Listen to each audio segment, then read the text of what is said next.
บอกกับป่านมันฟังบอกกับป่านมันสิฟังเนาะ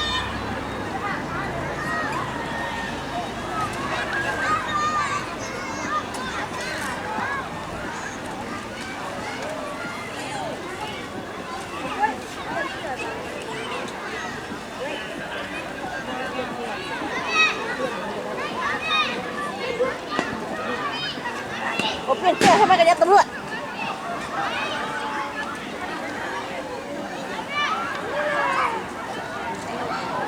ตำรวจอยู่เสือ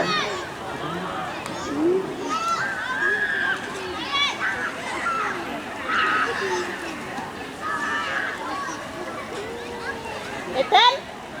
โอ้โหออกไปน้ำเว่นนะพามันออกไปค่ะ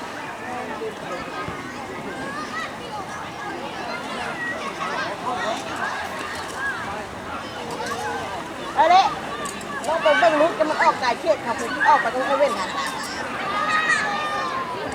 เด็กน้อยเบิ่งน้ำดิกลงน้ำเด็กน้อยสิเอาจังลุกกันดิบอกมันพาออกกายมันค่ะบอกกับมันฟังบ่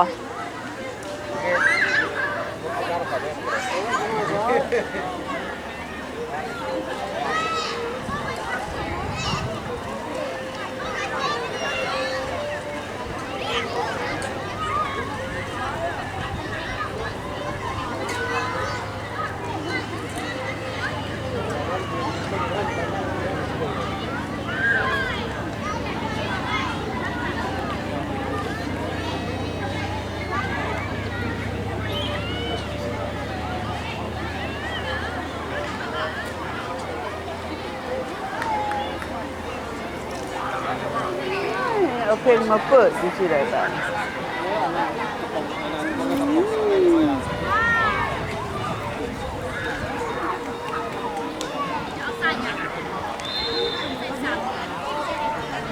ตื่นโดดยากมาเลยคุณโอ้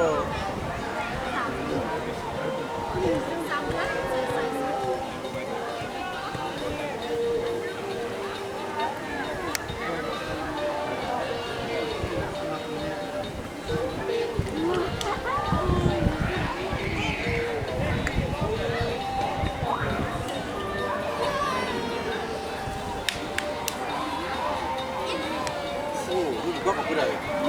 ดูสิเลยโอ้มึงมันแนมมันเห็นเพื่อนป่ะนั้นคนเนี่ยมันสั้นหัวนะมันลูกความมันหนาวโอ้ยมันจะเป็นหนาวเขาแห้งมากหนาวกว่าเด้มาเขาได้หา